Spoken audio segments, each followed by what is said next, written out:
So now that we've talked about how we get things using the table method, let's finally move on to our last section, section 1.4.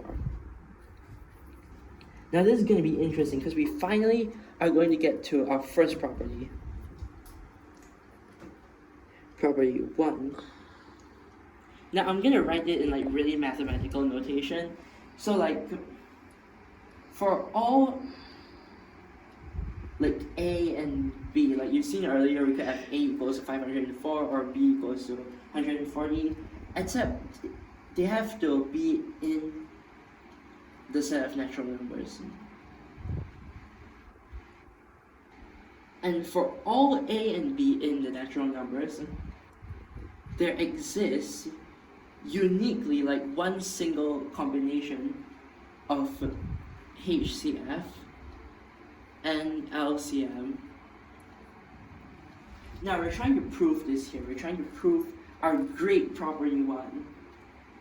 So let's say we had two numbers like A and B, two natural numbers. And we know that by the fundamental theorem of arithmetic. Okay, the fundamental theorem of arithmetic just states that for every natural number, there's a unique way to split it into its prime factors. So for example, A, we get A1, A2, A3, and however many prime factors it has. And for B, we get B1, B2, B3. And note that each of these individual terms have to be prime numbers, because we're prime factorizing it after all. Now, we notice that if we're trying to do this using the table method, we're trying to find the HCF and LCM using this method, we're going to have to come across these two brackets, of which the first pair is the same and the second pair is co-prime. Now, basically the question just turns into, we have to prove that there's exactly one way to turn this, to bracket up this, such that the first pair of brackets is the same and the second pair is co-prime. Now, let's try and bracket it in a bunch of different ways. Firstly, there's the most trivial method, which is like 1 and 1.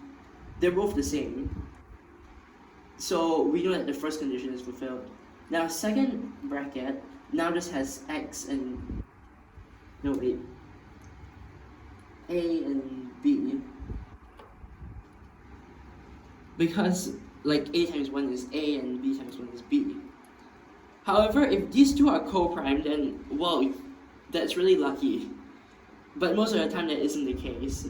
But you know, if these two are co-prime, that means you can't take any factors out of them, such that like this bracket is still the same, such that you take the same factor out of both of them, and they'll still be co-prime. Meaning that if they were already co-prime at a certain state, you can't take any more factors out. But now what if you put more factors in? Like let's say they aren't co-prime at this step. And you have like, for example, A1 and B1, such that now A1 is equal to B1. Like they're both the same prime factor, like most of the time they're both 2, but sometimes that isn't the case as well. They may be both 3 or 5 or so on. Yeah, and here we have a certain value which is like A over A1, and here we have B over B1.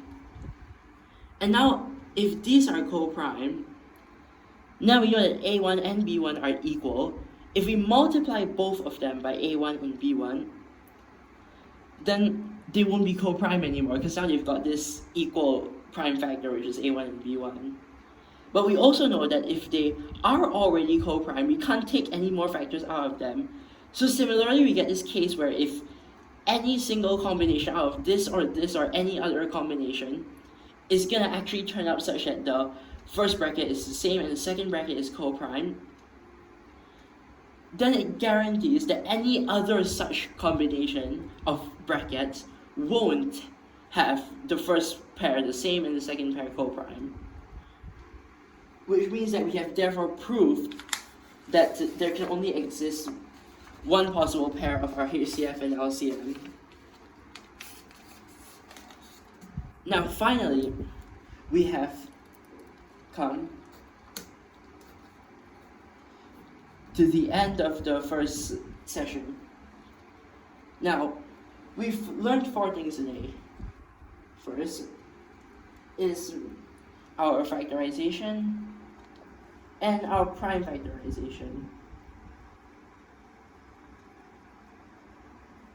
Second is our HCF and our LCM. Now remember that 1 and 2, you probably already know it, so we're just going through it as a revision again.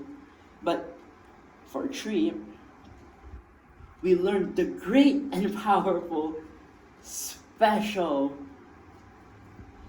table method.